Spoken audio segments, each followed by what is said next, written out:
and welcome back to Shenandoah University Esports here today. We have a good one here for you as we go through our signature new fly-through that we've been doing for you every broadcast here. Overwatch against Thomas More here tonight off of a week from that big reverse sweep against Akron after NECC. Last week, I'm Ben Kincaid, joined by Kyle Dexter. Kyle, how you doing? I'm doing great, Ben. How about you? Doing fantastic. Very excited to jump into this matchup and to have some fun now because perks are live, right? So no character bans, but the perks will be used here tonight. So very, very excited to get to see kind of what these do in action in collegiate play. Right, we're gonna have to see how impactful these end up being, and I think it's gonna be really fun just to see what kind of new toys both teams will get to use. Yeah, like I know the Orisa has like this charged javelin shot that just it travels faster and pins when it's fully charged. So I'm very excited to see where that one works because I only play Orisa. I don't play anyone else. If you ask me to, I will just simply say no. I will not go to any other characters or heroes. So very excited to see how impactful this javelin looks. But before we get into that, let's see how we got here with the schedule that was this week. Pretty fun, right? I mean, we had Varsity Smash Varsity Rocket League, excuse me, going down to Nichols College 3-1. But right after that, we saw our Academy Street Fighter 6 player, Way Awesome Kevin, go 2-1 on the night. Tuesday, Academy Overwatch with an unfortunate 3-0 loss, but trying to bounce back here tonight. And then we had that reschedule here for Lebanon. Academy Smash won 2-0 yesterday as well, as we look to Thursday, Wednesday as well. A nice split here for Tekken.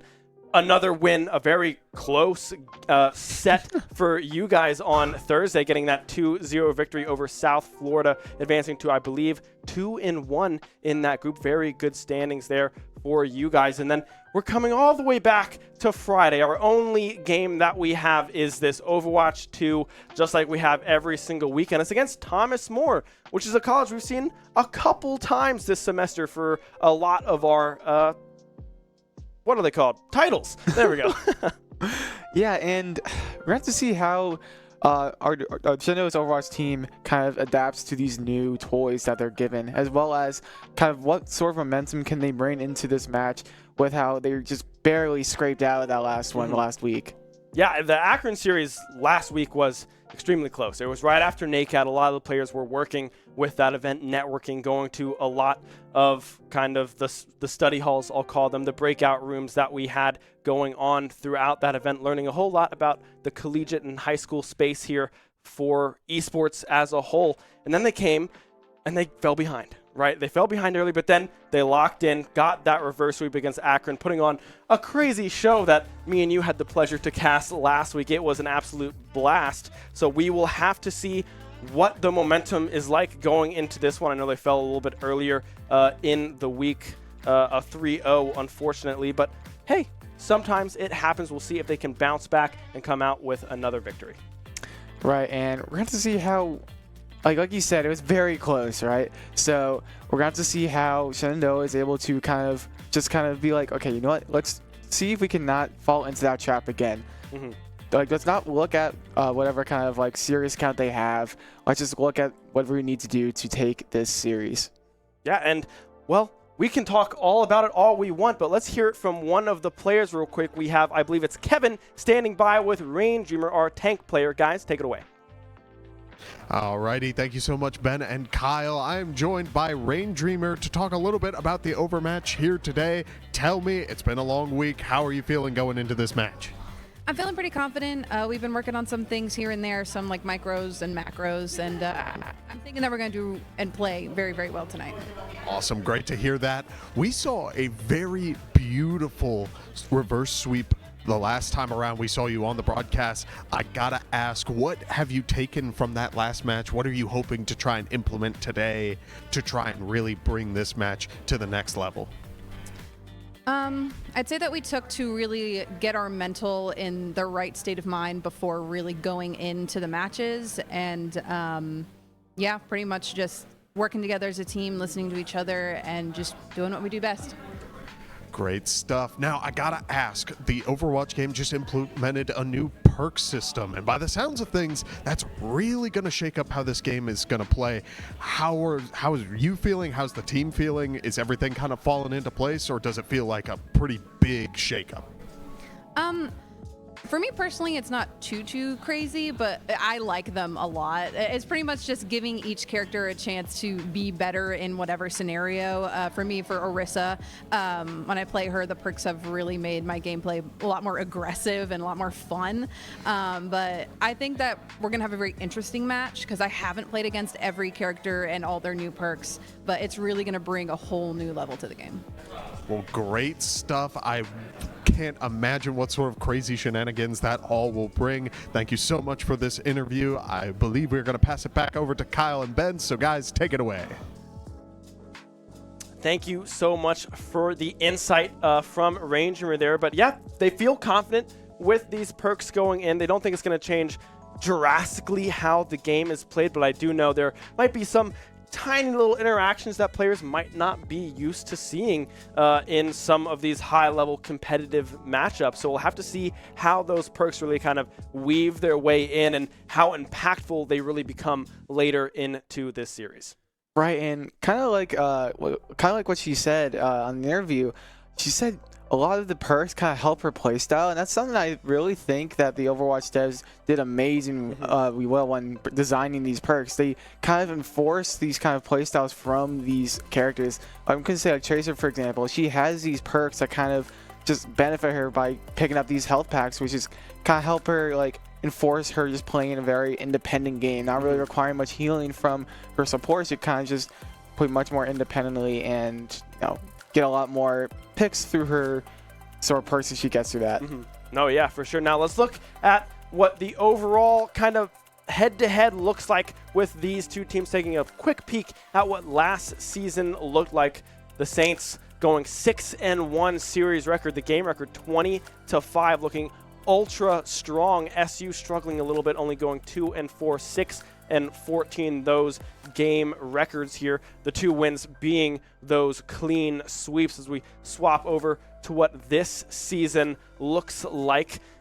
Both teams looking to continue success, right? I mean, the Saints are 1-1. It was a sweep, reverse sweep, but looking to advance to that 2-1 record. And then on the side of SU, I mean, looking super strong with a 2-0 record here, trying to advance to 3-0 in the groups. Right, and there's a lot of momentum that could be shifted from these two teams, right? Shenandoah are currently undefeated in the pool, but Thomas More, currently 1-1. There's still potential for them to go positive in their current standings in the season. But if you're Shenandoah, you want to keep that momentum going. You want to have more of those wins. Yeah, I mean, if you could advance up to 3-0 in this group, that would be huge, right? Being able to sit on the top of that group 3-0, tied with Marietta, might mean a potential playoff berth to come through. We can't say that confidently just yet because we do not know what the rest of the season may look like, but Thomas More trying to hold on as well. That 1-1 middle of the pack kind of gameplay coming through thus far. So trying to come out with a 2-1 record, tying up with the Chargers there and SU in that middle of the pack. As we do get our first map, Kyle. What is it going to be?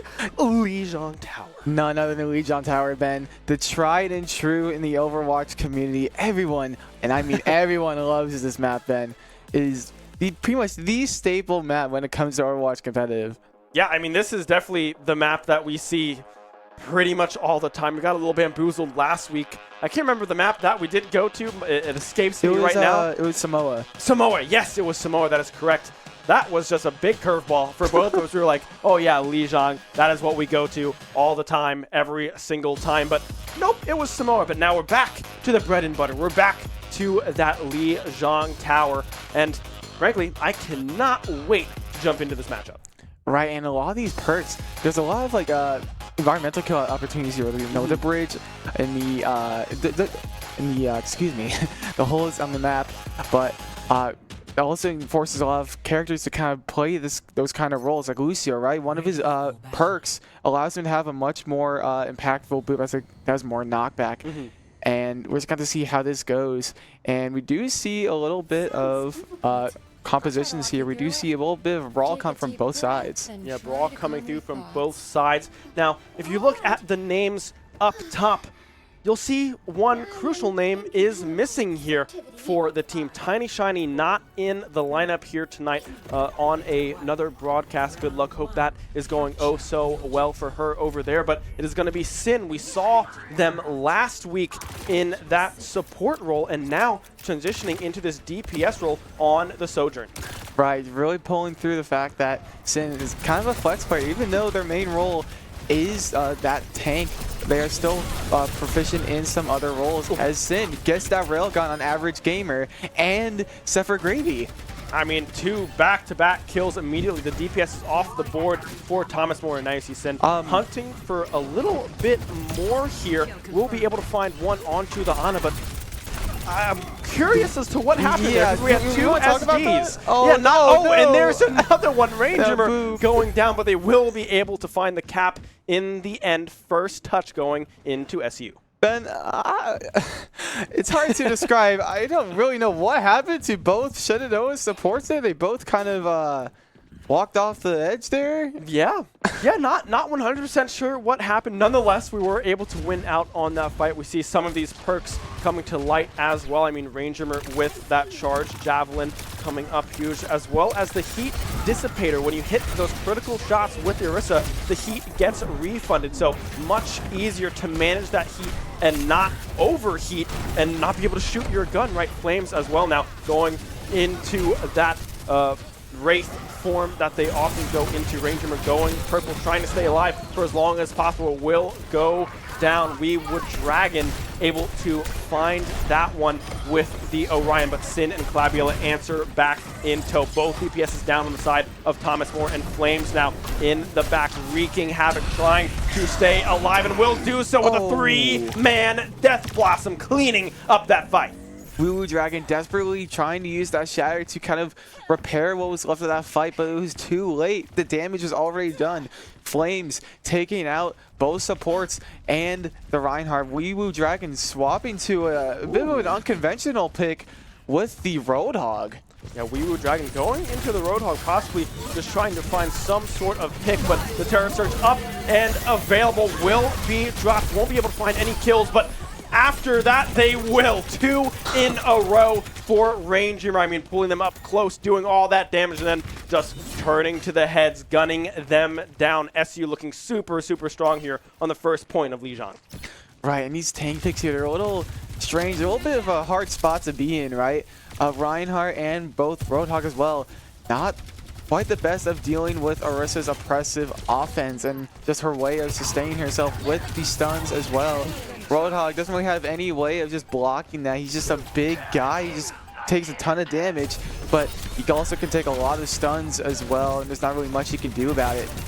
Yeah, Flames now in the thick of things. Yet again, Ranger able to find the kill onto Woo Dragon, and now it's all up to the Moira, but unable to find the touches is Thomas More. The first point going in favor of SU.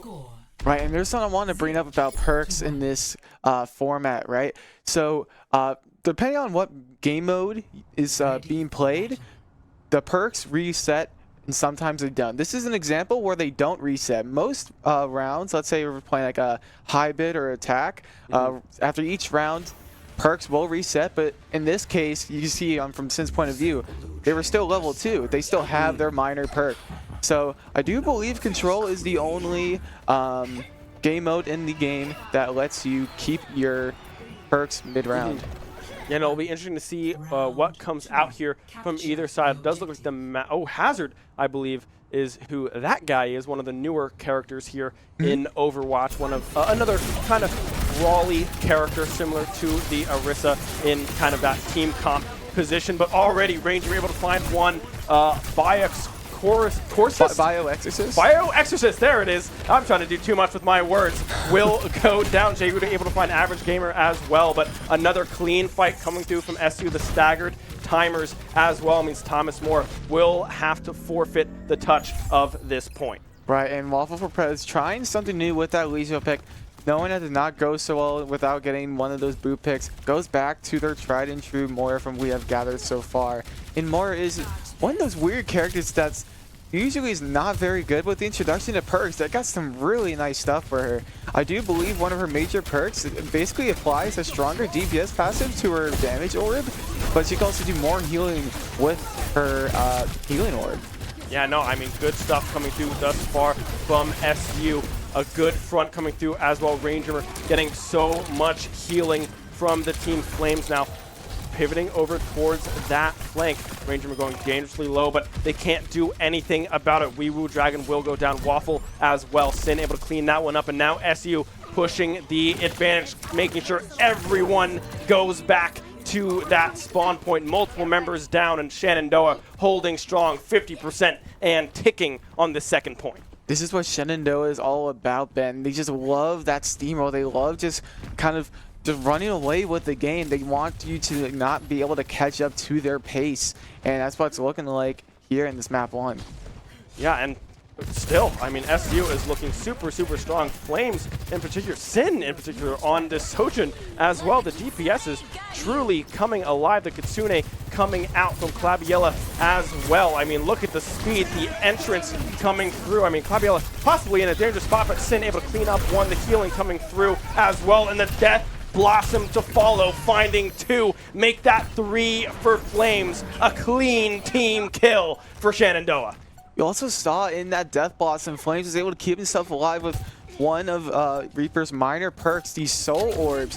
But this is, for anyone in the chat who remembers Overwatch 1, this is what Reaper used to have as his passive before his lifesteal on his primaries. Whenever he would kill an enemy, they would drop like basically a mini health pack that only Reaper can pick up. I do believe it's about like 50 HP, but the Terra Blossom coming out from Range Dreamer, the Terrasser is taken out too, as well as Flames taking out the rest of the competition with that major perk, which basically adds a long range right click for Reaper, which is something uncharacteristic of him. He's always about that close range, right? So him having such a long distance shot, that actually does a ton of damage. We see it right here. This game of the play the game. Yeah, it's going to be this Death Blossom that really sealed the deal here as well. We might see that perk come through as well. Not quite, but yeah, Dire Triggers is what that one is called. And I was talking to him a little bit earlier before this map started, and he was like, yeah, it can do long range damage, but it really feels more like a finisher, right? You get them low enough to that 25%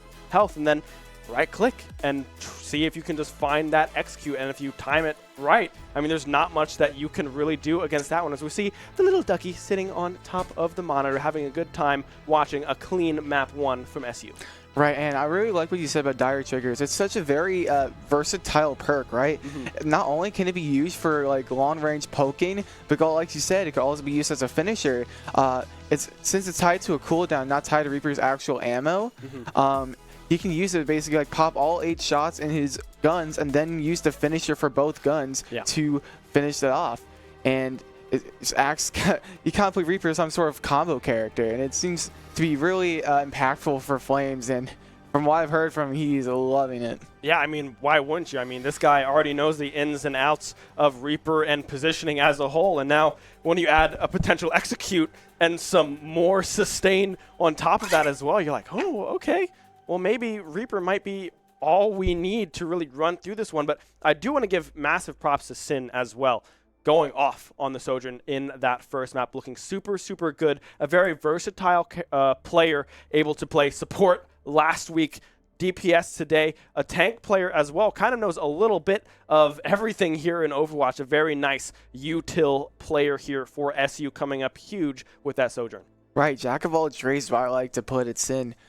One of the rookies of this team, right? So them and Jay Rudy, both rookies of this team. Do believe... Well, I know Jay Rudy isn't a freshman, but I know, excuse me, I know Sin is. Jay Rudy, like we discussed before, a couple weeks ago, used to be on the league team that we had here on Shenandoah. So also kind of a flex pick as well, and being good at multiple games. Yeah, I know, very good. I believe around an Emerald player in the top lane for Jay Rudy. Very good at that one. And then coming into Overwatch as well, performing very, very well in this support role on that Juno specifically with, I believe it's the Vitals is the minor perk that Juno uses, being able to get those orbs faster to, the healing orbs rather, faster to people that are low on health, right? I'm pretty sure. Correct me if I'm wrong. You're close. It's close. It locks on faster to teammates in general. It doesn't matter like what kind of like HP threshold is. As long as they're like locked onto your teammates, they'll lock on like much faster than like the opponents. Well, that's nice too. You don't have to be low to get the glory of Vitals. You just get it because you're on the same team, and that's pretty darn nice as well. And I don't know what the other perk is called, but it's the one that kind of crits with the gun. So that is probably what J. Rudy is running on this Juno as well, for a little bit of kind of self-protection as well, just trying to get some damage down with that one. So yeah, I mean, overall, SU looked very, very strong in that map one. For sure. These support perks are no joke, Ben. Especially with Shenandoah's characters. They have some really strong ones. Kiriko has something similar to the Torpedo one that we mentioned for Juno, but her heals will travel faster for those who are 50% health or below. And she can also basically teleport twice with one of her major perks, but especially for Ana, like you said before, Juno can now crit with her gun. And now Ana can do that too, and that is pretty terrifying. I've seen how much damage that can do. I've seen Claudia hit those shots with that Ana, but mainly she's going to be using her other major perk, Shrike, which basically means whenever she nanos somebody, Ana herself will also get nanoed. So if an Ana is getting dived, that means she can nano her tank, or let's say a Reaper in this case, while also keeping herself alive, healing her, and getting the damage boost for the damage resistance for herself. Yeah, and we did see the Kiriko as well from Clabiella that has some other very great support perks as well. Urgent Care, just if you that's the one that where you're low on health, the cards or the kind of feathers. I think they're like cards, it's like kind of, sort of paper. Yeah, the paper mache or something that gets shot out from Kiriko will go to you a lot faster if you are in that kind of threatening threshold on health. And then we have Shuffling as well, which kind of just gives you 2 teleports that shift or whatever you bind it to when she goes like that and TPs to you. She can do that again if you recast it within, I believe it's 4 seconds of casting it initially. So yeah, it's very interesting to kind of have a lot more mobility with this team and this roster as well with these perks. Right, and it looks like you just got the word for map 2 on this attack/defend. It is going to be Kings Row, another staple for Shenandoah. And Shenandoah, like we've mentioned many times before, is all about that brawl, right? So it's going to be very beneficial for them. But also, I can also see Thomas More gaining a lot from this as well, because from what we have seen from them, they also seem to favor that brawl with that Roadhog, with that Reinhardt especially. Like in the olden days of Shenandoah, we would see a bunch of Reinhardt and Widowmaker and Lucio. Yep. Yeah, I mean, that was our bread and butter right here at SU just about a year and a half ago, looking super, super strong on that one. But this is what Map 5 was a week ago. This is where the reverse sweep was completed here for SU, and it looked dominant, right? They were able to really take it to Akron. They weren't able to do a whole lot on their push, and then SU just kind of ran away with things. So let's see if that repeats here today against Thomas More. We'll have to wait and see where everyone is going to be starting on. But, I mean, thus far, SU looking extremely dominant and no signs of slowing down after that 2-0 on Lijiang. Right, and they're very common, especially in this map as well, right? Riding the momentum that they gained from last game, kind of a bit of a steamroll for the most part, right? And now they're getting a map that they're very comfortable with being on. So if I were Shenandoah, I would be pretty happy about this turn of events. Yeah, and it looks like they are going to be on, I believe, the attacking side first here, if I'm not mistaken. Shenandoah, yes. Yes, they will be on that attacking side. So we'll have to see how well this first push goes for SU. SU defense, my mistake. They will be starting on the defensive side. So we'll have to see how this first initial hold goes for the side of SU. It's going to be the same characters coming through, minus the switch on Clabiella going over to the Ana off of that Kiriko. So expect that strike perk to be very dangerous, right? That double nano is huge. And then we also have Groggy, which I believe is when you get Slept Dart and you wake up, you're a little Slept Dart. Sleep Dart. Sleep darted. Yeah, there it is. Production is laughing in the back over there. But yeah, you get up and then you're just kind of slow, right? You're groggy, right? You're very tired after you wake up from the sleep dart. Right, and Thomas More making some adjustments just about every pick here. Waffle Press swapping to On and Bio Exorcist going to the Kiriko, and Separate Gravy swapping to the Junkrat, and we would drag me see there on that Malga. Such an impressive character. An average gamer onto that Cassidy.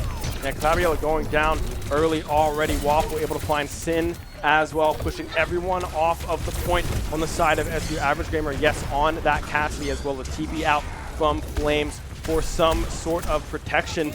But, I mean, it looks like that cap is already going to come through. A beautiful first push coming through from Thomas More, finding those early kills onto Sin and onto Claviel. J. Rudy as well getting dangerously low, but will be able to fly away to safety.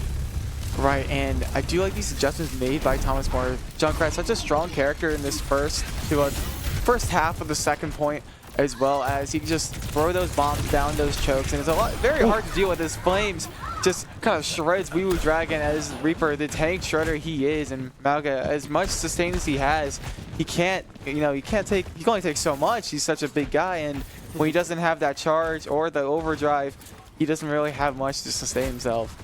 Yeah, heals coming through from Claviella as well. Flames just right around on that wall, getting dangerously low, almost killing Wee Woo Dragon yet again, but unable to find that kill. Sin getting spotted out as well by the Junkrat. Gravy there, I think it's Sephiroth Gravy there on that Junkrat, raining down a whole lot of damage. But now look, Death Blossom up and available, but won't be able to pop that one as Sephiroth Gravy able to find one. Average Gamer finding Range Humor as well, but not before Ranger was able to find a kill of her own. But the retreat coming through, regrouping, waiting for their tank to come back alive is SU. Right, and Thomas More showing some signs of life with these couple of pushes, right? They've been constantly winning these first few fights, and it's kind of a combination of them kind of regaining their momentum, kind of like getting their mental strength, right? Also, as well as the character picks, as they get stunned with the Flashbang and the Cage and the High Noon. A very dangerous combo indeed, could be ready to be used, but no, Death Blossom able. I'm just kidding, there he goes, but no, he gets stomped by the Malga. How unfortunate, but the Orbital goes out with the Cage, and almost everything's getting popped here. The Kitsune as well, but the Nano's on board as well, but Biox's skin taken out by the Javelin Spin. I mean, yeah, it was a back and forth affair there. I was looking up towards the ultimates up and available, and I was like, oh my gosh, every single player in this game is about to possibly have their ultimate. I mean, what, we saw 1, 2, 3, 4, 5 ults popped in that exchange. 3 on the side of Thomas More, 2 on the side of SU Flames, trying to just run at that backline and find that Death Blossom, but just was unable to do so. Malga, Wee Woo Dragon doing a great job at stopping that one from going off in full, and now the push continues. 4.5 minutes to get to this final point. Flames TPing up the Kitsune, popped by Claviella. Will they be able to get anything with it? So much damage, and the High Noon coming up huge. Claviella will fall. Average Gamer will find one. Wee Woo Dragon yet again finding another one, and here comes the Rip Tire. Will they be able to find a kill going for Sin? Will be able to find it. Heat seeking to the Sojourn. Another kill and a great push still continuing for Thomas More. Right now, a characteristic of Shenandoah, now they're kind of getting steamrolled in this first point here, as Thomas More is just throwing these bombs down those chokes and setting up the traps. Very hard for Shenandoah to kind of contest this, but one last effort coming out from Range Humor and Sin as the overclock is popped, as Wee Woo Dragon goes down just barely with the right click, just barely not overheating. Yeah, just barely avoiding that overheat. Flames does go down. However, Average Gamer able to find that one. The Terror Surge is up and available here for Ranger with the only ultimate that is relatively close. Flames about 25% away from that one as well. But the Nano up and available on the side of Thomas More. Waffle does have that one ready to go. Fabiola with the Ana as well, not close to the Nano of her own. Just will be healing in the back of this point here. So we'll have to see where the aggression will come through from Thomas More, if they will begin to push up, trying to find an angle onto Rain Dreamer there, but unable to find anything. I mean, the Terror Surge is still a massive threat. If that finds multiple members, that could be a team fight win, and it looks like it might be close to being popped, question mark. There goes Malga going in dangerously low, goes Ranger, will drop the spear, finds one, Flames as well on the backside, finding two of their own. A beautiful approach. It looked like Ranger was just about to fall, but I mean, just barely staying alive in that exchange, going down to around 70 HP. I don't know how she was able to stay alive in that one, but somehow she managed finding a kill and finding a team fight win. Living dangerously, indeed she is, and yeah, her staying alive during that Malgo was kind of what was needed from Shenandoah to win, right? As she popped the Terror Surge, taking out the Cassie, who's been a big thorn in the side of both DBS from Shenandoah. Yeah, you see Average Gamer and Sepher Gravy here, both with their ultimates up and available. Bio Exorcist with the Kitsune Rush as well. Ooh. The Orbital Ray does come through, finds multiple members, multiple of them going purple as well. Weevil Dragon dangerously low. Sin trying to find that kill, but unable to do so. The adhesive perk coming up there, when that does hit the player, it does stick to them, so it can move around just a little bit. But I mean, the back end of that fight, we see Jay Rudy able to clean up to a good hold, and now a minute and a half to go. 2 ultimates up for SU3 on the side of Thomas More. Right, we saw from the kill feed from Jay Rudy, he has picked the crit major perk, like we mentioned before, which allows basically just, his guns to crit. And as soon as Shenandoah got access to their major perks, it seemed that this game's been a lot more in their favor, but the ults are building up as Average Gamer is popping the High Noon, as well as the Kitsune. How will Shenandoah respond to this? A potential flank with the overclock. Getting Average Gamer, there you go. And Jay Rudy again taken out by the Riptire. No one else is kind of taking their intention with this Sojourn, getting out of there, blink of an eye like a thief in the night. Yeah, Blue Dragon getting slept there as well, but the push continues here on the side of Thomas More. 4 members strong. Sin able to find one. Fabiola has to try to find the touch, will be able to do so. Ranger does have the Terror Surge up and available if they are able to find those kills. The Ana goes down. Jay Rudy will follow. The Terror Surge coming through. I mean, we can see Bio Exorcist so low, finally goes down, but Sin will follow. The DPS line still alive on the side of Thomas More, and that looks like that will do it. A full cap with 18 seconds left coming through for Thomas More. Waffle for Prez, barely. There you go, you see the duck from Shenandoah. There's a name that Fabiola gave the duck, right? Sir I keep Duck. forgetting. Sir Duck, is that what we're calling it? I'm going to call it Sir Duck. We'll call it Sir Duck for Sir this Duck. broadcast for now. Waffle for Prez kind of saving that last fight there. We did see from Flames he was going to go for a last-ditch Death Blossom and kind of flip the momentum for Shenandoah to kind of stop the full hold on this attack. But we saw Waffle for Prez hitting a clutch sweep dart, and as well as Weewu Dragon hitting the stomp to stuff him out. Yeah, I mean, that sleep dart really just shut down everything that SU was trying to go for there in that final fight. I mean, we saw Flames. He had the angle. The Death Blossom was popped, but was stuffed pretty much immediately, as now we swap sides here. SU now going on the attack, needs to find this full cap to force this overtime point here. So we'll see if Thomas More has anything to say about it. We do see some swaps coming through on the side of Thomas More. It's going to be Saphir Gravy onto the Mei and Weewu Dragon back onto that Roadhog, as well as some switch-ups here on SU side. Ranger now going towards the Ramatra. Right, and it's kind of strange from these picks here, right? Thomas More, knowing that Ranger will most likely stay Orisa, going Roadhog is kind of a bold move, but I guess it might work out for them more than they think, as they're completely swapping to a different tank into this Ramatra. Yeah, looks like they're just trying to find an early pick here. The wall coming up, the hook wall combo. I think that is what they were trying to do, but unable to find the angle as Ranger forces themselves in. The hook lands onto Jay Rudy, but unable to find the kill in that exchange. Weirwood Dragon already going down. Flames able to find that one. Now Ranger firing onto the back line as well.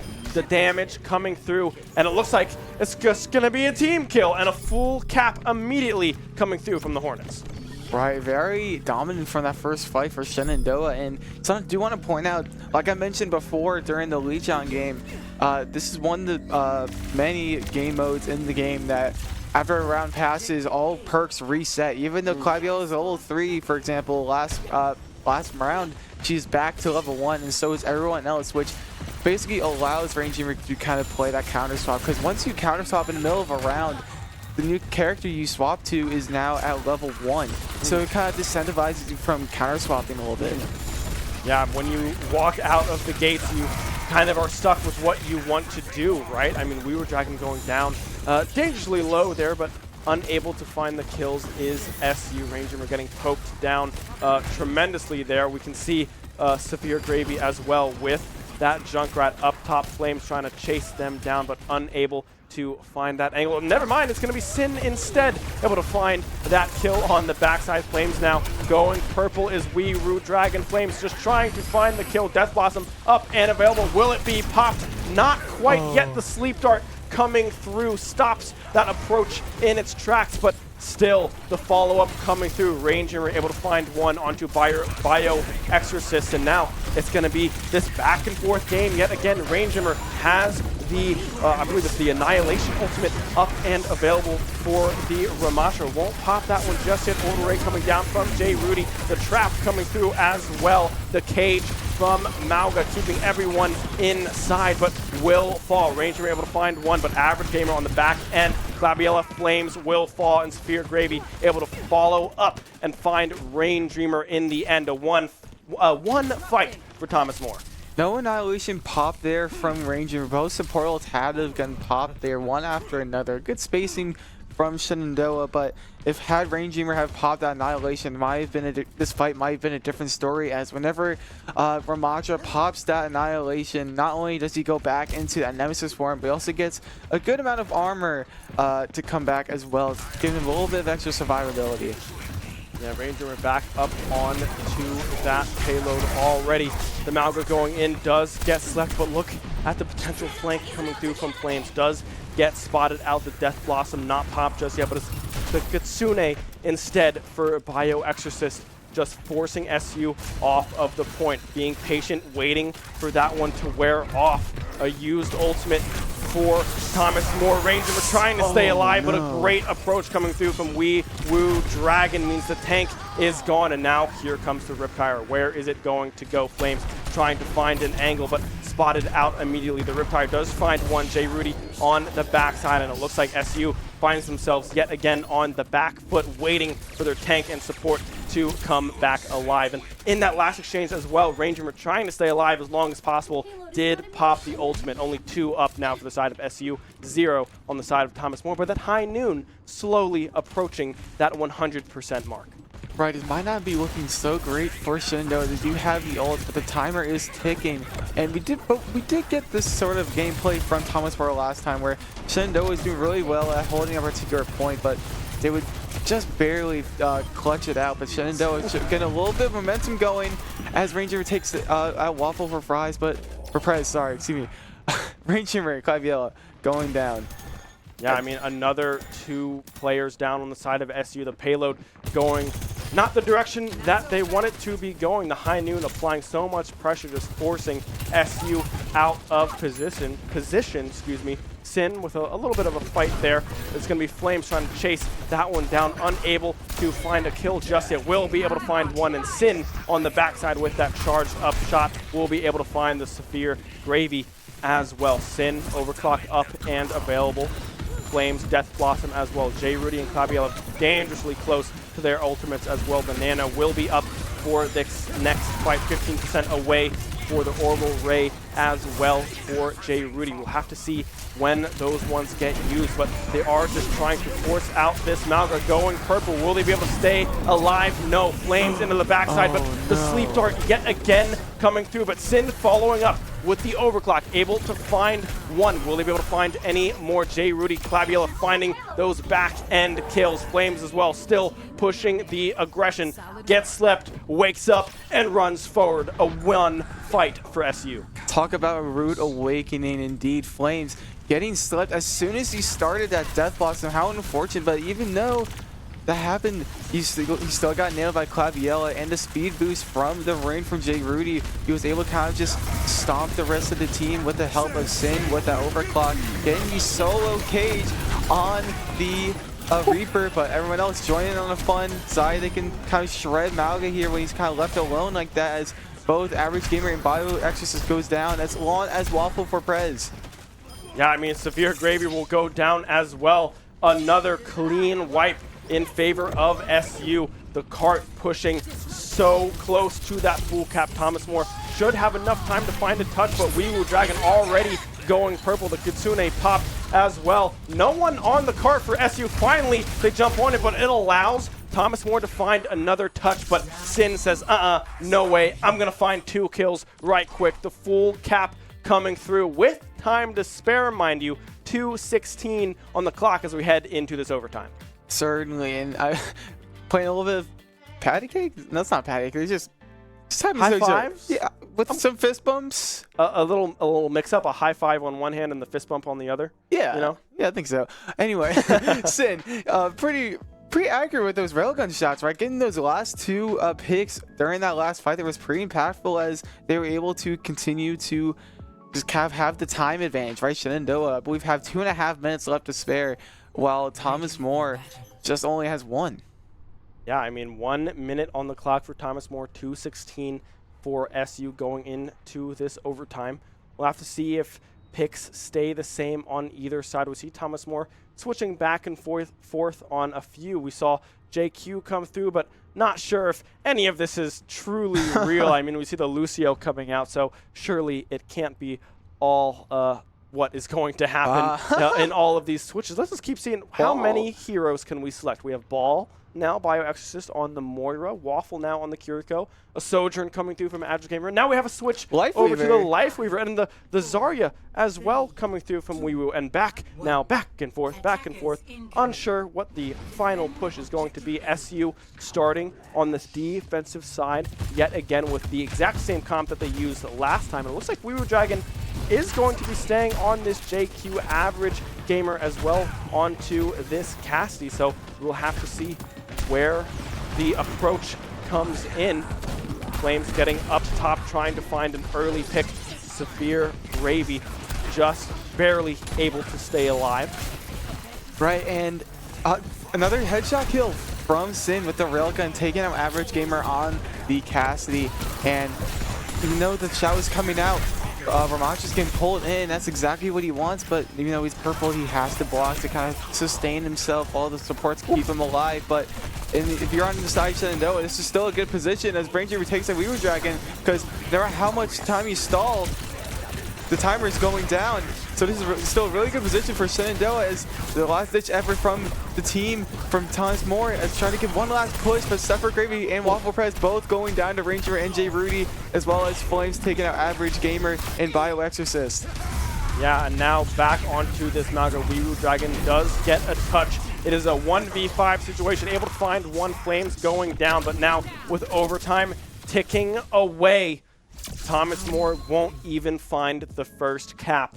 All that SU now has to do in this overtime is find that first point, and they will be victorious. I think just that first little tick, sector, the first tick of that point will give them that overtime victory and a 2-0 lead moving into map number 3. So, if I'm remembering correctly, by technicality, I don't think Shenandoah can lose this map anymore, because of the fact that even if they do get full held on this attack, it would be considered a draw, which, to be honest, I'm not entirely sure how that would work in a format like this in NECC, but all they have to do is get this one last tick, and that basically means Shenandoah has just win one more fight. And we do see Claviella going back to the Ana with kind of to purple the Weewoo Dragon on the Malga, as that kind of sort of counters him, and without the dash from Malga. He's a prime sleep target as well to kind of get shredded with the Reaper.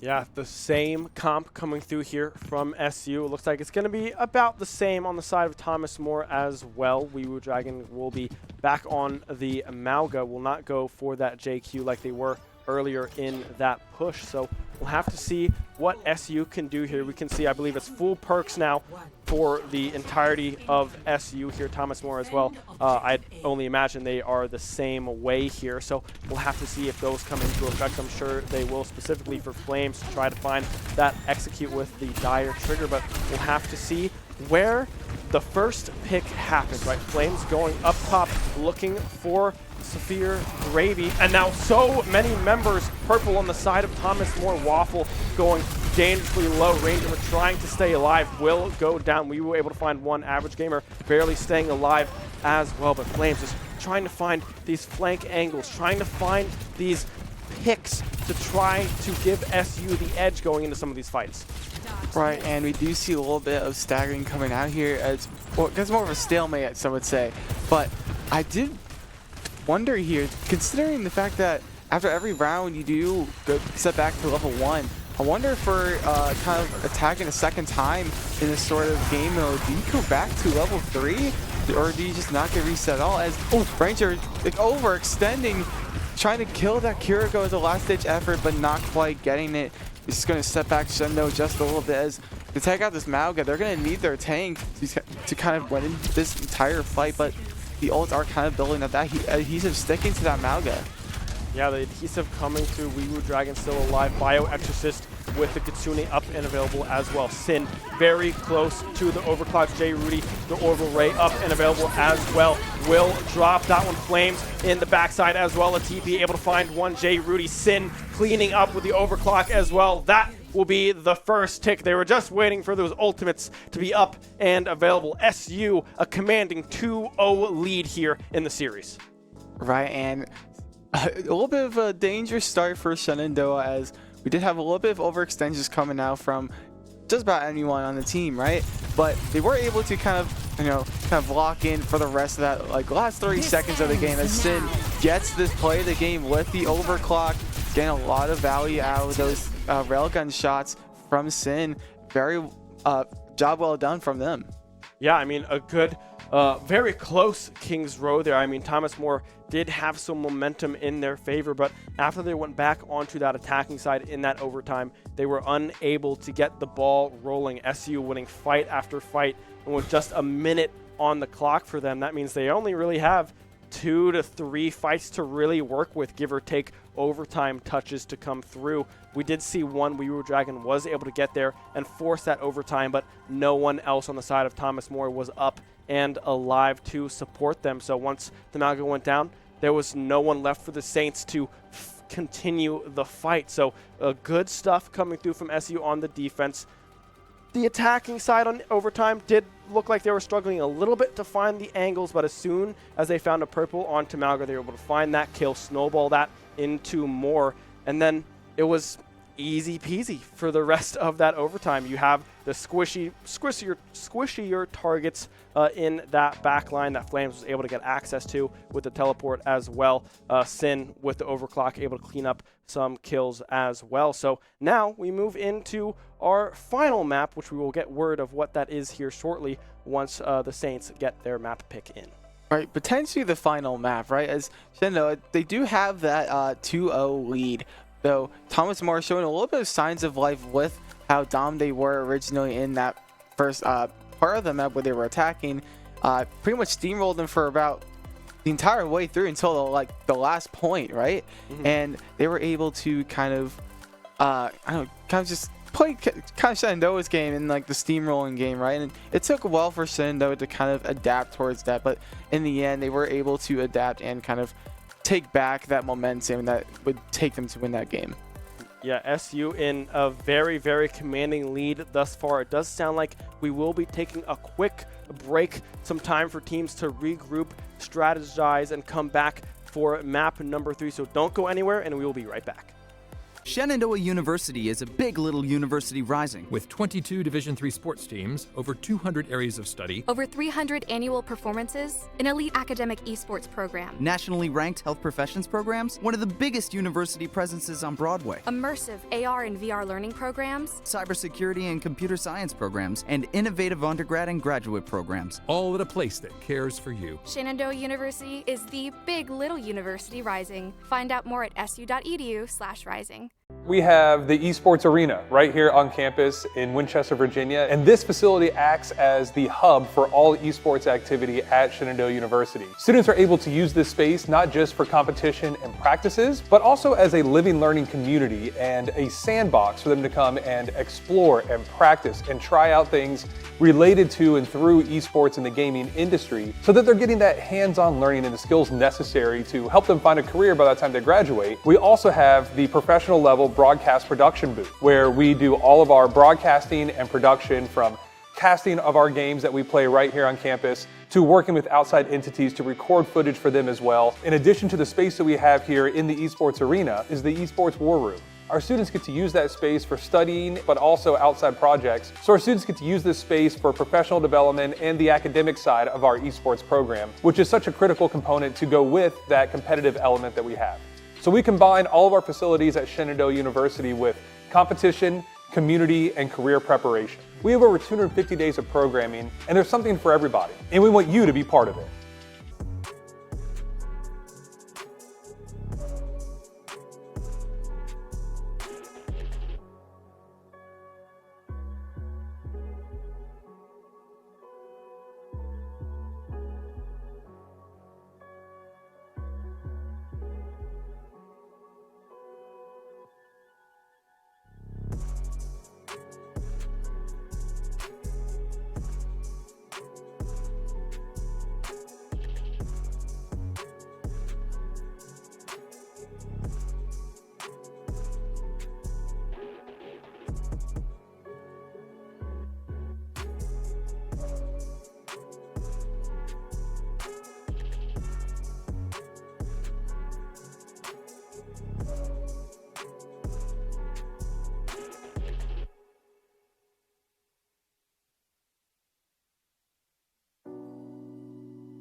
Wasn't the plan.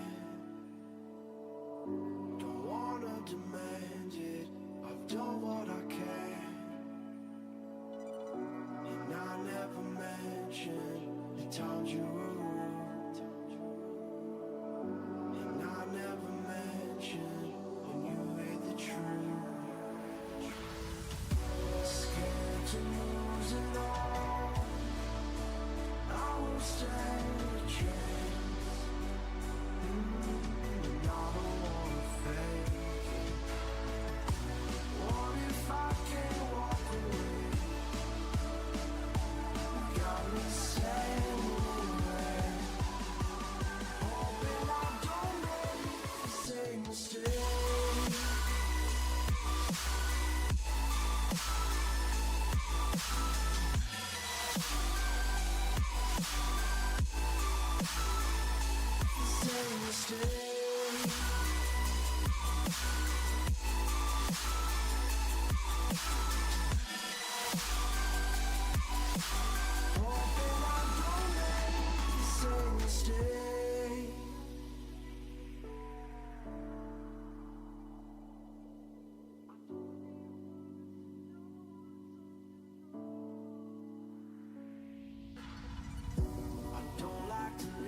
Welcome back, everybody, after that short break. Thank you for sticking with us here. We are approaching map number 3. We still do not have word of what that one is going to look like just yet. We do know the mode, though, because it's the same every single Friday. It is going to be Push will be the mode that we go to here next to decide if this one is a clean sweep here for SU or if the Saints can hold on and force a map number 4. Right. I do think during that break we did get word. I do believe the map was Coliseo, which is pretty much the standard for push maps. Right. We don't really have many push maps in the game to begin with. Right. It's still a very new mode. It came out, I do believe, when Overwatch 2 first released. I do believe we only have like 3 new maps. It's like Coliseo, New Queen Street, and the one that came out a few seasons ago, Runosabi. That one seems to be pretty popular amongst the competitive scene as well. But Coliseo also pretty popular. Basically, just not New Queen Street. Not many people in the community I've seen have shown much liking to that map. But that's the point. Coliseo. That is what we are playing for this map 3, and we're going to see how both teams kind of interact with these long sight lines. Maybe we see a bit of a sniper pick from Thomas Moore. But as far as Shenandoah goes, if it ain't broke, don't fix it, right? I think we're just going to keep going with the Sojourn, the Orisa / Ramatra, the Reaper, and the Kiriko / Ana with the Juno. Yeah, I feel like it makes the most sense for SU to keep what has been working. You do bring up a good point that there was a lot of long-range options here when it comes to Coliseo, so we'll have to see if we do see some kind of Ashe to come through, maybe a Widowmaker as well. We don't often see those characters. Ashe has kind of become the hit scan of choice here for some long-range DPS options, so we'll have to see if that one does come through. I don't expect it to, just because these two teams are very familiar and comfortable with what they already do. Specifically on the SU side, you said it as well. If it ain't broke, don't fix it. I don't see why you would want to swap off of the Ramatra when it has been looking so good thus far. I mean, the Orisa had some moments of glory in map number 1 and a little bit here in map number 2, but at the end of the day, it's been the Ramatra that has really come out and separated SU from Thomas Moore thus far. Right, and as far as Range Dreamer goes, I feel like Orisa might be the best pick here, knowing what kind of tanks that VII Dragon goes for, right? They like playing those other Brawl tanks that aren't Orisa from what I've seen. They sell a lot of Malga, a lot of Roadhog, a lot of Reinhardt, and most of those characters have a recurring theme on them. They do not have a great matchup versus Orisa, right? Has a lot of those tanks don't really have many ways to protect themselves from sort of stuns, minus Reinhardt with that big shield. But as far as Roadhog and Malga goes, they're both, big guys that don't really have that many ways of dealing with like a stun, right? Yeah. Malga has that charge that makes him immune to CC, but that's pretty much all he has. But from what we've seen so far, VII Dragon swapping to the Hazard, which is definitely a tank that does decently well into Orisa, right? And one of those perks that Hazard gets to is that his Violent Leap, which is like that jump into the slash combo. He can do, I believe, more damage to enemies who have a high amount of HP, which could be pretty helpful for tank shredding as well. Kind of help having some more dueling potential versus tank, as he kind of plays Brawl / dive hybrid, as he's able to get in, have the DPS to kind of has basically a mini shotgun while having the sustain to keep himself alive. Yeah, we do see Waffle now on this Lucio as well. A little bit of a support swap coming through from the Saints here. Will go down. Flames able to find that one. Sin up top as well, raining down damage. But Hazard now away from the rest of the team, letting them all fall one after another. And now we see VII Dragon running away after the team crumbles around him. Sin doing a great job at distracting the tank player for the Saints. Right, even though we do not have a Tiny Shiny with us right now, I need an excuse to use this line that she also gave me with her words of wisdom. Your attention is a resource, right? Yeah. Sin, taking advantage that the VII Dragon just wanted to kill them that badly, right? Just kind of chasing after him, but unable to take out the Sojourn. So Hazard was a bit staggered the rest of his team, and get kind of shredded here, unable to do anything but spike guard, but with the combination of Reaper and Orisa, it's kind of hard to sustain yourself. And that's the thing with that new perk, the Heat Dissipator, as well, coming up. Use those critical hits, refreshing that heat. You can just hold left click and not really have to worry about it at all, right? And that's exactly what we saw there as SU's push continues to move forward, getting to that first point, and now going for the full cap if they can get it. But I mean, we see a switch on the side of the Saints. VII Dragon going over to the ball. Flames will find one, answering back for the death of Sin. Rainjammer up top as well, applying so much pressure. Flames on this Reaper as well, still just wreaking havoc into the back line. The Lucio not long for this world, and it looks like Saphir Gravy as well is not long for this world, trying to just jump off of the map, but unable to do so as the ball now re-enters the battle, but has to quickly run away as they were severely chunked quite quickly. Right, and this cart keeps pushing Ben. There's not much answers we're seeing so far from Thomas More. The ults are racking up. We do almost have the minefield, but we do have the high noon as well as the overclock. As the high noon will get popped, was the answer from Shenandoah, but ball getting honestly annihilated from the railgun from Sin, but Claviola falling to that high noon. Average Gamer not going down without taking out one. That one was unfortunately Claviola. Yeah, Flames and Sin still alive though. The Javelin going just wide, but look, there's still 5 ultimates up and available for SU. Ooh. 1, 2 were used on the side, excuse me, only the one. It's a swap from VII now onto the Zarya here. So, I mean, they have a lot of options to really push this one all the way to the end, but they will fall back. They have a very strong push already, now resetting onto this defensive side, waiting for Flames to rejoin with the team as Thomas More bringing it all the way back to where we started to see if they can get some distance of their own with this robot. Right, and if you're on Shenandoah's side, despite like you didn't quite full cap, right? But you have that time on your side, right? You have that massive push, and even though the clock is still ticking, it's a lot of time to go down, right? There's a lot of room to work around and kind of just get the mental stat going, right? What I mean by that is there's so much to keep track of in a game like Overwatch, right? What kind of ults are at stake with the positioning of everyone included, and Thomas More have no ultimates to speak of. We do see that high noon slowly rising up, but Shenandoah has all 5 of their ults that they've been sitting on for the past like minute or so, but it just makes me wonder, when are they going to start ripping them? Yeah, Jay Rudy getting dangerously low as well here. Yeah, they've been holding on to these ults for quite some time, as now we see the Terror Surge into the Death Blossom, picking up to Average Gamer, and VII Dragon going down, and now Flame into the backline, able to find one. Bio Exorcist going down. Claviella finding Saphir Gravy, Sin as well, finding Waffle in the meantime. Only 2 ultimates used in that exchange. Average Gamer very close to having their ultimate back up and available. The high noon could be a massive turning point if they are able to find the correct angle, but with 3 ultimates still in the back pocket of SU, they're looking to keep the push going. Ranger getting a little poked out there, but will be able to reset with the team. Zarya pushing forwards on to Jay Rudy, but won't be able to find much with that one. Flames now as well, trying to just find some angles. The high noon now will come out. The Javelin, huge, able to cancel that one, jumping over the body of Zarya. Huge play coming through. Average Gamer still able to find one. Flames will go down. Sin as well will fall. Ranger pushing the advantage on to Severe Gravy. That is now onto the Sojourn, but a great fight coming through from Thomas More. It will split up SU, the backline falling, the Saints staying alive, and now back in control of the bot. Yeah, a little bit of odd positioning there from both sides, right?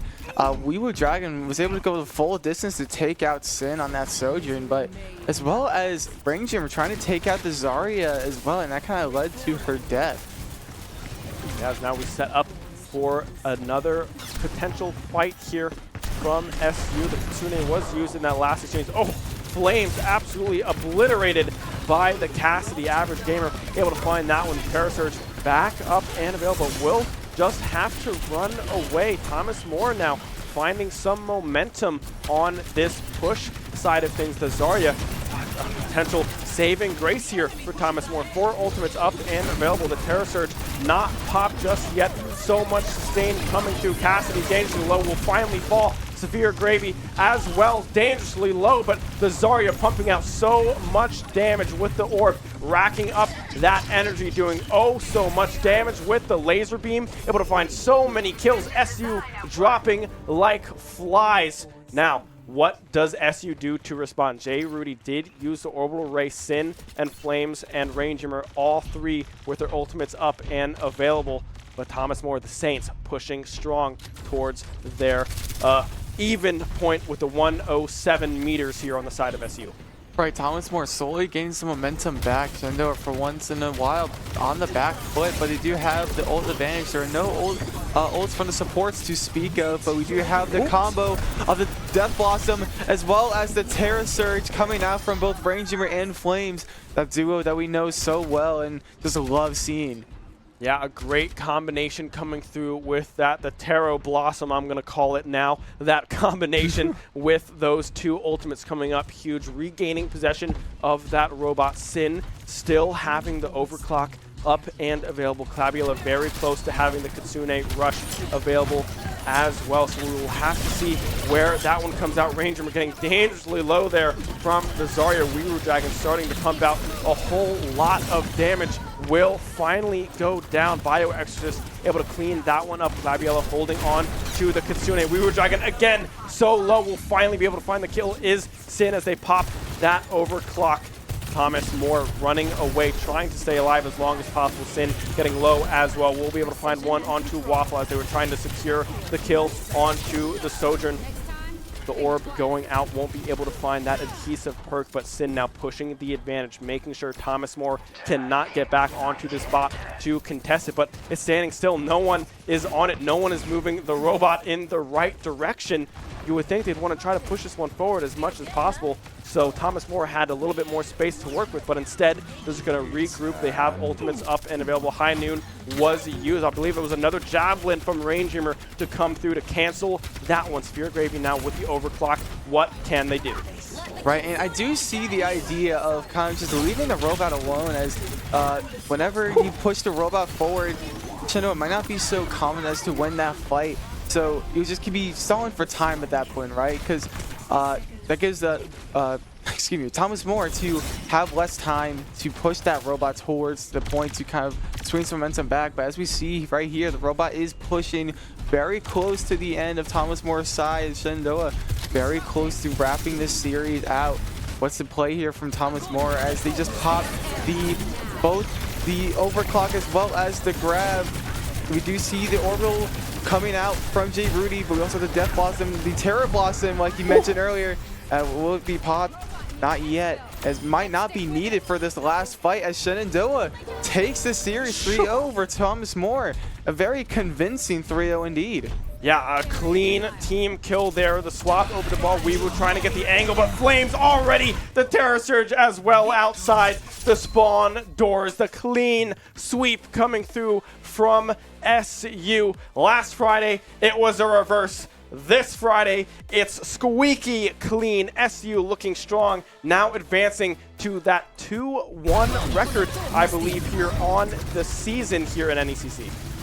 Right, and I do believe it is 3-0. 3-0? It is 3-0. You're right. 3-0 in NECC, right? And right, if you're Shenandoah, you're feeling great because last week versus Akron University, we did see that Shenandoah did have the lead 2-0, but we're on the verge of getting reversed 3-0. But this time around, they were able to lock it in. They were able to kind of keep their game plan going and just rack it up, lock it up until without having any worry of a potential 3-0 reverse. Yeah, I mean, they stayed strong, right? That push looked absolutely dominant. J. Rudy, we can see the excitement on their face in that player cam. Yeah, absolutely juiced to come away with that 3-0. I mean, everyone still seems extremely locked, right? I mean, like, they still think it's going on? Or? I don't know. Maybe they're like, all right, where's map 4? Maybe they were used to it from last Friday. They're like, all right, we have to go all the distance. We have to do all 5 here. But yeah, props to everyone on the SU squad, Sin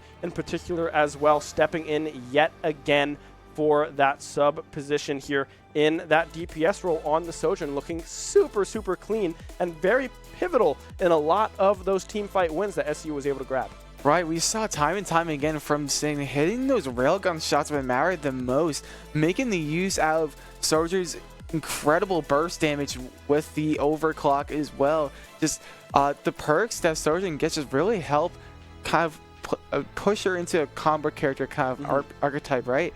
So you kind of rack up the damage with your primary fire and just do the finisher with the railgun. That's the combo that she's known for. While also having a bit of area denial with that orb. I forgot what the official name it is, but the adhesive kind of acting as a bit of a trap, right? If you were to stick that to the tank, they can't really walk back to their team with the fear of having like their supports, for example, be killed from the adhesive that they brought back towards their own teammates. Yeah, I mean, when that does get stuck on them, it is very, very scary, right? The thing that I know, the game that I know best is League of Legends. You have the orb that you can put on Nocturne or anyone that dives in, and then you shockwave, and it pulls everyone in together. So you're like, oh my gosh, please don't walk towards me. I don't want you close to me. So they try to run away, but sometimes you just can't do it, right? So yeah, great stuff coming through from the roster here from SU. Thomas More as well, looking strong on Kings Row, forcing that one into an overtime. Really, on every map, they looked super, super strong, but they just weren't able to come out in some of those really close exchanges to come out with a map victory here today. Right, and I do believe we are getting word that we will be getting an interview quite soon, but first, let's talk about what kind of adjustments were made from both sides, right? Shenandoah kind of just sticking to a bit of a, let's call it like a min-max, right? If you know what min-max means, let's say like in particular like RPG, you kind of like put some of your points into a specific stat. In this case, Shenandoah just puts all of their stats into like a rush / like brawl composition, right? We love seeing the Orisa, the Ramatra with the Reaper. That is the tried and true like duo characters for Shenandoah, Ranger on the Orisa or the Ramatra. We do see Flames on his signature Reaper. Yeah, I mean, Flames was looking super, super well. Both DPSs were looking extremely strong throughout the entire series, right? And we did talk a little bit about some of these switch-ups, right? We had Orisa initially going in with this brawl comp for the Hornets. Wasn't really working to full extent of what they really wanted to see. So when they swapped over into that attacking side, they went into this Ramatra, and it worked really, really well. So I love the adjustments coming through from the rest of the squad as well. We saw, I don't really think we saw a whole lot of other switches other than Clabiella on this Ana Kiriko, depending on whichever one they really needed, if it was the Kitsune or that Strike Nano with you get strong, they get strong too, so might as well just stay on that one. I mean, Clabiella doing a great job. Jay Rudy, everyone on the side of the Hornets doing very, very well, but also on the side of Thomas More, right? They looked very strong with some of their changes up. They went to the Hazard. They had the Malga out there as well, looking very, very strong. And I do believe we are ready for that interview. So I'm going to give it a quick toss out into the arena where Kevin is standing by with Danny Flames, our Reaper player. Thank you so much, Kyle and Ben. I have to say, we just witnessed an amazing match of Overwatch. I gotta ask, how are you feeling right now? I'm feeling pretty good. I think I came off some good games when no deaths first came even. So I think this is a good step up from last Tuesday here that we just played and where we went 0-3 instead. So I think this is a good way to turn it around and get back into it. Oh yeah, absolutely. I was keeping an eye on the game. I did not realize the 0 deaths thing. That is crazy. We talked a little bit in the early, in the pregame interview about the perk system. How are you feeling about that, especially with how the match went today? I think it's really good for the game in general, but I think it's kind of going to benefit our team a lot. I think a lot of our different players get a lot of value out of the different perks that have been added to their characters, especially me from the 2 different perks I've been using mostly. I think they give me a lot of survivability. I think they give me a lot of killing power, and I think it helps just move our team along, especially when we focus on trying to run in and just making sure everything is dying. Great stuff. I also have to ask, when you're in these sorts of situations, right, you you all had a very strong, commanding performance throughout this game, but you are in a team setting. It's very easy to get almost sidetracked in these sorts of situations. What do you as a team do to try and keep your focus on the game and what's in front of you? I honestly, in a way, we kind of just keep everything loose. Like, before in the games, we'll kind of maybe mess around a little bit, and then we just kind of get everyone to focus in. But, like, that little bit of kind of silly time kind of allows us to focus up a lot better whenever we're actually going in to focus on the game. Because it just kind of eases us up, it makes us less tense, and then we can just go in and get a win. Great stuff all around. Thank you so much for this interview. I would throw it back. However, I did get word that there was a very special message that one of the Overwatch players wanted to give. I believe, Bailey, you had something you wanted to say to the people at home. Feel free to take the mic. Hi. Make sure you're not covering. Yep, you're good. Hi, Trevor. It's your little sister. I'm just saying I love you. Thank you for watching. I hope you get it to Oregon safe. And call me when you get there. I'll be mad at you. Great stuff. A very, very important message. Hopefully a safe drive for you. And with all that being said, I believe we're going to throw it back to the casters. So guys, take it away. Travel safely, Trevor. I'll find you too. Probably. I don't know, but Bailey will. I know she will. She's very committed when you people aren't safe. Right. So, yeah, Right. Well, nonetheless, great interview coming through from Flames as well. Nice to hear that they keep it easy and comfortable and loose, right? They have some fun in between some of these matches. So it's nice to hear that. And it's also crazy to hear that he didn't die in map number 1. Yeah, I never noticed that. I did not notice that either. What a performance coming through from one of our main DPS players, Flames, on that Reaper, looking super, super good. Right, and just like we said before, like just Danny just on the Reaper, so dominant in his particular playstyle, right? And these perks, like he mentioned in the after game interview with Kevin, he really loves those perks. It really helps with his playstyle, right? The Soul Orbs kind of keeping him alive and giving a bit of nostalgia from back when he played Overwatch 1 back in the day. But also, the Dire Trigger is just acting like a bit of like a combo finisher with Reaper. If you couldn't finish off a particular, let's say like a tank with your full clip with the 8 shots, you can just use your cooldown to do one last big burst damage. Yeah, and yeah, it looks well. The perks look super fun to watch. Adhesive as well on the Sojourn, having the ball kind of stuck to one player and be like, oh my gosh, like stinky cheese touch from Diver Wimpy Kid. Please stay away. I don't want you near me whatsoever. So yeah, good stuff coming through from the Hornets. A clean 3-0. I do believe that'll do it here tonight, wrapping up the week with Academy Overwatch. Thank you all so much for watching. I have been Ben Kincaid, joined by Kyle Dexter, and we will see you next time.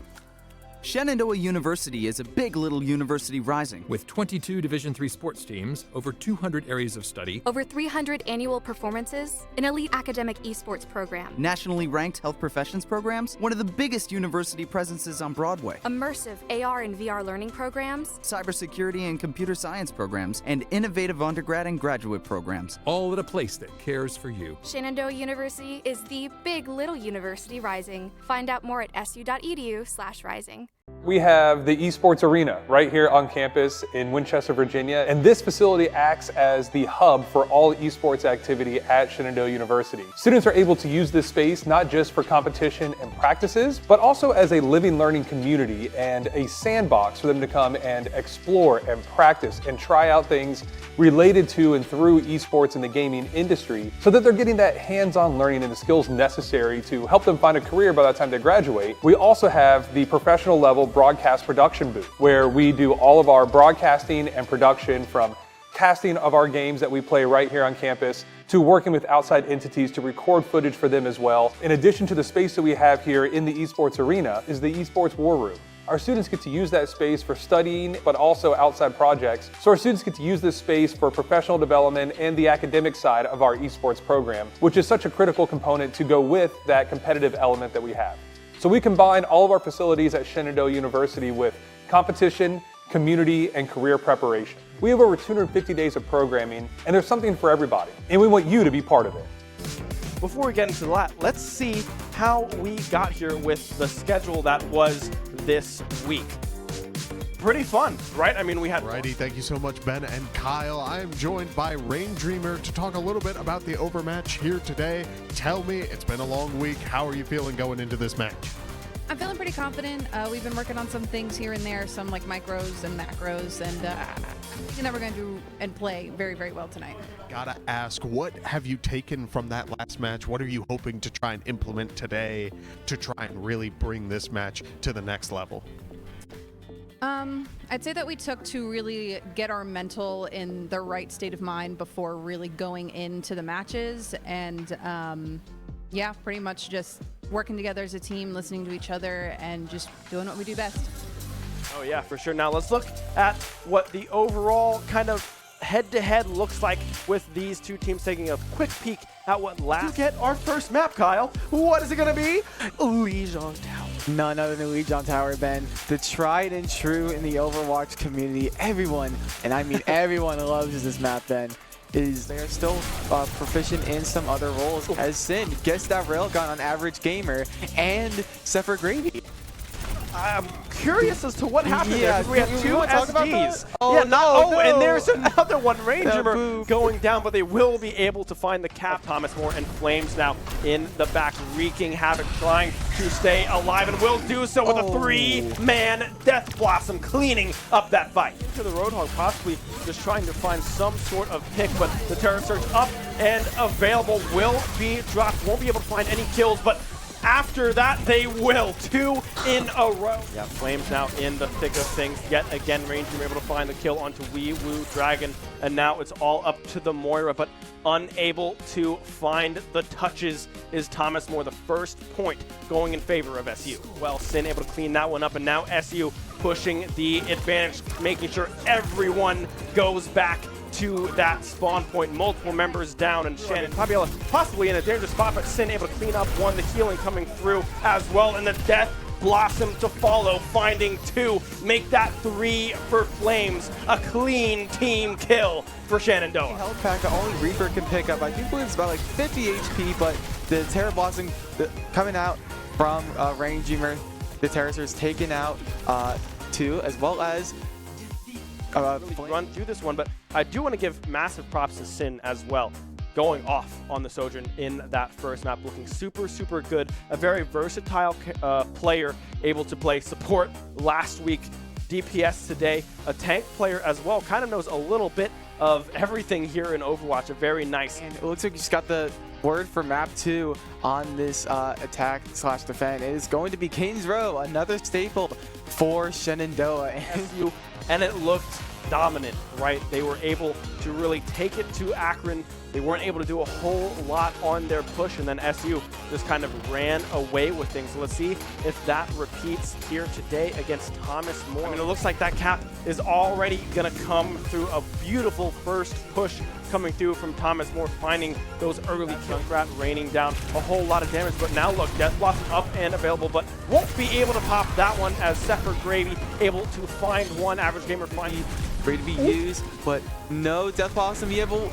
I'm just kidding. There he goes, but no, he gets stopped by the Malga. How unfortunate, but the Orbital goes out with the cage, and almost everything's getting popped here. The Kitsune as well. Final point, Flames TPing up the Kitsune, popped by Flabiella. Will they be able to get anything with it? So much damage, and the High Noon coming up huge. Flabiella will fall. Average Gamer will find one. Wee Woo Dragon yet be close to being popped, question mark. There goes Malga going in dangerously low.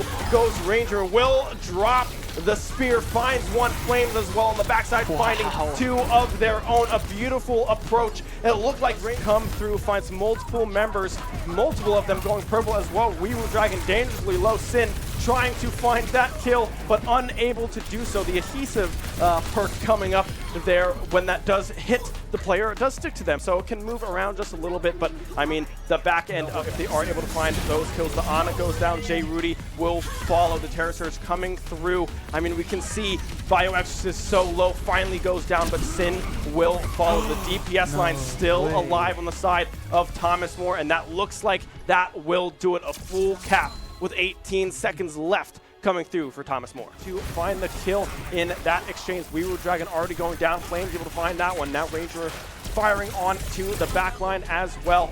the damage coming through, and it looks like it's just gonna be a team kill and a full cap immediately coming through from the Hornets. With that Junkrat up top, Flames trying to chase them down, but unable to find that angle. Never mind, it's going to be Scrap coming through as well. The Cade from Mauga keeping everyone inside, but will fall. Ranger able to find one, but Average Gamer on the back end. Glabiella Flames will fall, and Severe Gravy out this. Mauga going purple. Will they be able to stay alive? No. Flames into the backside, but the sleep dart yet again coming through, but Sin following up with the overclock, able to find one. Will they be able to find any more? J. Rudy, Glabiella finding those back end kills. Flames as well, still. He was able to kind of just stomp the rest of the team with the help of Sin with that overclock, getting the solo cage on the Reaper, but everyone else joining on the fun side. They can kind of shred Mauga here when he's kind of left alone like that, as both Average Gamer and Bio Exorcist goes down, as long as Waffle for Prez.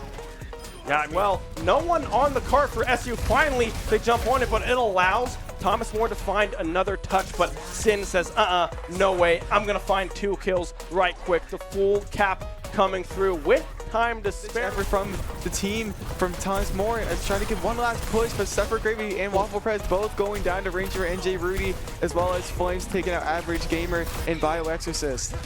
All that SU now has to do in this overtime is find that first point, and they will be victorious. I think just as well, Sin very close to the overclock. J. Rudy, the Orbital Ray up and available as well.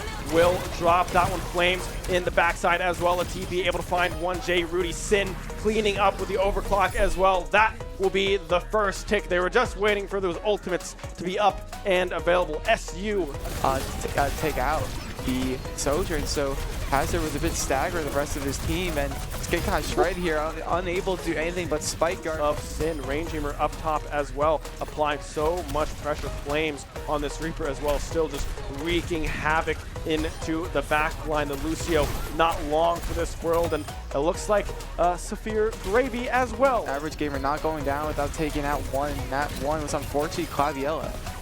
Yeah, Flames and Sin still alive though. The Javelin going as well here. Yeah, they've been holding on to these ults for quite some time, as now we see the Terror Surge into the Death Blossom, picking up to Average Gamer and Weewoo Dragon going down, and now Flames into the backline, able to find Ranger pushing the advantage on to Severe Gravy. That is now onto the Sojourn, but a great fight coming through from Thomas More. It was split up SU, the backline falling. It's coming through. Cassidy dangerously low will finally fall. Severe Gravy as well, dangerously low, but the Zarya pumping out so much damage with the orb, racking up that energy, doing oh so much. But we do have the combo of the Death Blossom as well as the Terror Surge coming out from both Ranger and Flames, that duo that we know so well. And this is Waffle Sin getting low as well. We'll be able to find one onto Waffle as they were trying to secure the kill onto the Sojourn. The orb going out. Yeah, of kind of just leaving the robot alone, as whenever you push the robot forward, Shenandoah might not be so comedy, but we also have the Death Blossom, the Terror Blossom, like you mentioned earlier. Will it be popped? Not yet, as might not be needed for this last fight, as Shenandoah takes the series 3-0 over Thomas More. A very convincing 3-0 indeed. Yeah, a mean team kill there. The swap over to ball. We were trying to get the angle, but Flames already the Terror Surge as well outside the spawn. Props to everyone on the SU squad, Sin in particular as well, stepping in yet again for that sub position here in that DPS role on the Sojourn, looking super, super clean and very pivotal in a lot of those team fight wins that SU was able to grab. So much, Kyle and Ben. I have to say, we just witnessed an amazing of Overwatch. I gotta ask, how are you feeling right now? I'm feeling pretty good. I think I came off some good games when no deaths first came even. So I think this is a good step up from last Tuesday here that we just played, and where we went 0-3 instead. So I think this is a good way to turn it around and get back into it.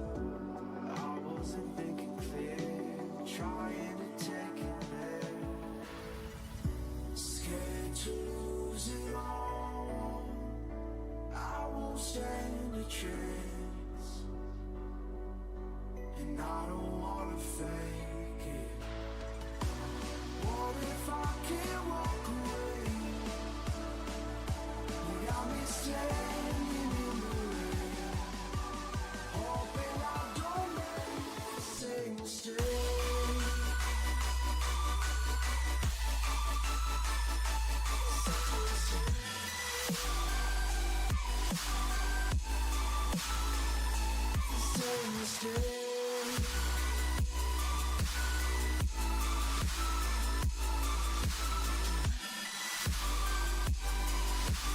Hoping I don't make the same mistake.